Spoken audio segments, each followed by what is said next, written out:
Gênesis 3:6, a palavra de Deus diz: A mulher viu que a árvore era bonita e que as suas frutas eram boas de se comer. E ela pensou como seria bom ter entendimento. Aí apanhou uma fruta e comeu. E deu ao seu marido, e ele também comeu. Sabem de uma coisa, meus queridos? Como Deus é bom, não é? E como Ele se preocupa comigo e com você. A prova disso é a Bíblia. A Bíblia Sagrada conta todo o conhecimento de Deus se revelando a nós a cada texto, a cada frase. No texto que lemos, Eva decide desobedecer a Deus que havia proibido ela e seu marido Adão, homem e mulher, de comerem do fruto da árvore que ficava no meio do jardim do Éden. No início do capítulo 3, apresenta ali um diálogo entre Eva, a mulher, e a serpente, o animal mais esperto que Deus havia feito. Aliás, esta afirmação já nos traz uma primeira lição, a de que devemos estar sempre atentos aos espertos e sagazes. Após dar ouvidos, então, à serpente e a imaginar possibilidades que iam contra a vontade de Deus, Eva provavelmente mudou o olhar para aquela árvore do fruto proibido, que se apresentava de maneira atraente. O texto diz que era uma árvore bonita e que as suas frutas eram boas de se comer. Neste ponto, nós podemos aprender mais uma lição. Na maioria das vezes, aquilo que nos leva a pecar contra a vontade e a direção de Deus para as nossas vidas necessariamente não se apresenta como algo ruim, feio ou ofensivo. Como vimos, a árvore era bonita e seus frutos pareciam bons. Meus amados irmãos e irmãs, o Espírito Santo de Deus que habita em mim e em você trabalha de maneira maravilhosa nos nossos corações, nos mostrando qual é a vontade de Deus. Eu e você somos convidados a pecar diariamente nas nossas vidas, com situações atrativas e de aparência inofensiva, porém, nós não podemos nos enganar. Nós precisamos buscar mais a presença de Deus e a aprender a ouvir a voz do seu Santo Espírito, que é cavalheiro e só se manifesta quando permitimos, quando desejamos. Mas algo ainda que eu quero conversar com você é para que se atente ao fato de que Eva estava no jardim de Deus. Ela e seu marido Adão se relacionavam com Deus diariamente. E aí, mais um alerta para mim e para você. E este talvez é o alerta mais importante dessa mensagem de hoje.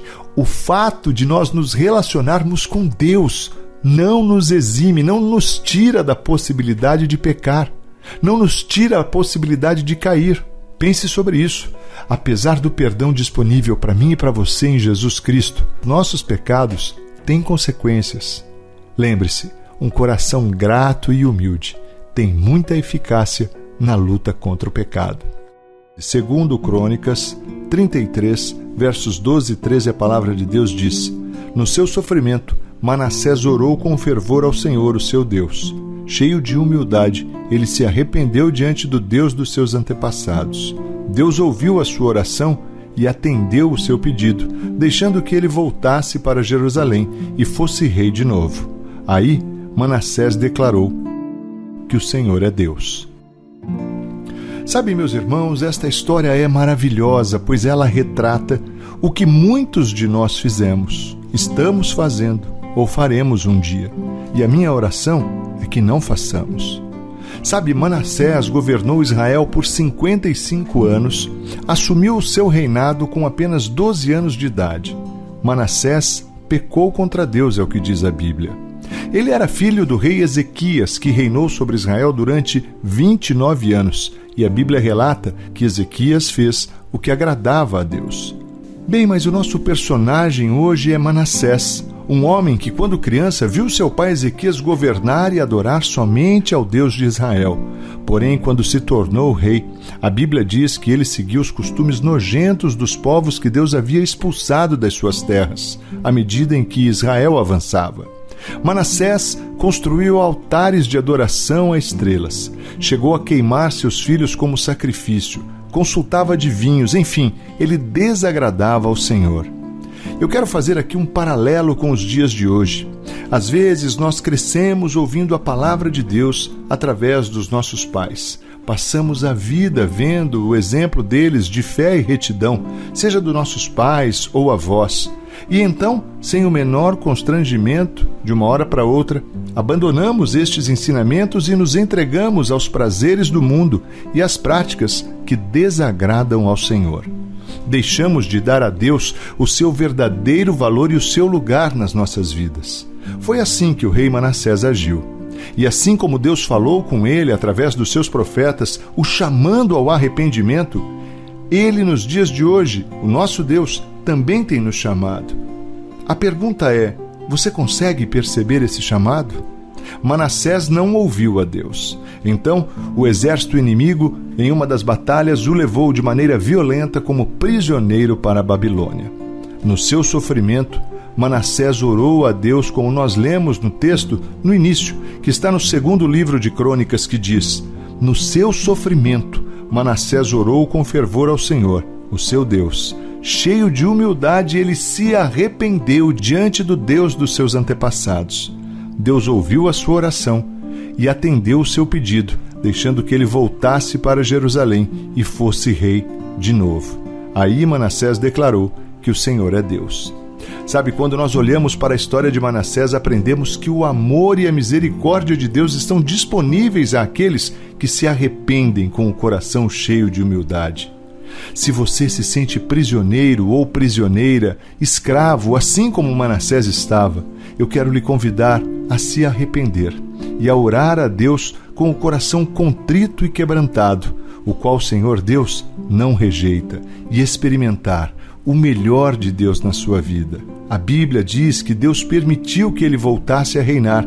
Esse era o pedido dele enquanto orava a Deus. E aí ele declarou com seus lábios que o Senhor é Deus. Lembre-se, o arrependimento verdadeiro é transformador. Pense nisso. Vamos orar? Senhor Deus, Pai amado, Pai de amor, de misericórdia e de graça, Deus Todo-Poderoso, Pai, como é bom ouvir uma história como essa. Uma história onde a Tua misericórdia e o Teu amor, Pai, alcança aqueles que se arrependem e se apresentam diante do Senhor com um coração humilde, contrito e quebrantado. A Tua palavra diz que o Senhor não rejeita um coração contrito e quebrantado. Deus, que nós possamos entender o Seu chamado ao arrependimento. Pai, que nós possamos nos desviar dos nossos maus caminhos, que nós possamos, Pai, nos converter para a Tua direção, Pai, para a Tua vontade, Senhor. Deus, conhecemos a Tua palavra, conhecemos os Teus feitos, sabemos qual é a direção que queres para a nossa vida, Pai, mas ainda assim, muitas vezes, insistimos, Pai, em caminhar para o outro lado. Deus, eu quero agora, em nome de Jesus, declarar mesmo um tempo de arrependimento no meu coração e no coração dos meus irmãos. Pai, essa é minha oração neste tempo, que esta palavra possa mesmo gerar, produzir arrependimento genuíno e transbordar no nosso coração, Pai, a humildade de Jesus Cristo no nosso coração, Pai, que possamos nos apresentar com o coração contrito e quebrantado na Tua presença. Obrigado, Senhor, por esta palavra tão preciosa ao nosso coração. Palavra que vem nos ensinar, nos exortar, nos trazer mesmo um senso de atenção, Pai, diante das circunstâncias que enfrentamos na nossa vida. Esse texto é muito rico quando nos mostra muitas vezes que somos e podemos, na verdade, ser atraídos por aquilo que tem uma boa aparência, mas que, na verdade, representa morte espiritual para nós. Deus, que possamos ter o discernimento que só o Teu Espírito pode nos dar. Por isso nós pedimos para que o Seu Espírito Santo, Pai, seja conosco, nos dando direção, nos ensinando, nos guiando, Pai, a cada momento. Senhor Deus, queremos pedir também para que o nosso coração seja um coração grato, seja um coração sempre grato, Pai, porque a gratidão é uma virtude que nos afasta, sim, do pecado, porque quando temos um coração grato, estamos mais distantes da ganância, que a ganância, além de ser um pecado, nos leva para outro e outro. Afinal, um abismo chama outro.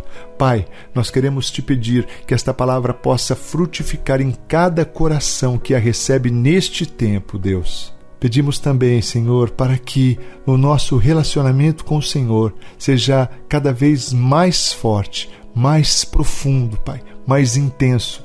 Que possamos, Pai, ser homens e mulheres cheios da presença do Teu Espírito.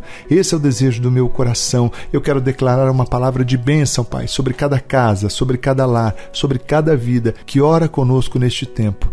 E eu abençoo essas vidas no nome do Senhor Jesus, nome que é sobre todo nome, no céu, na terra e debaixo da terra. Amém e amém. Graças a Deus.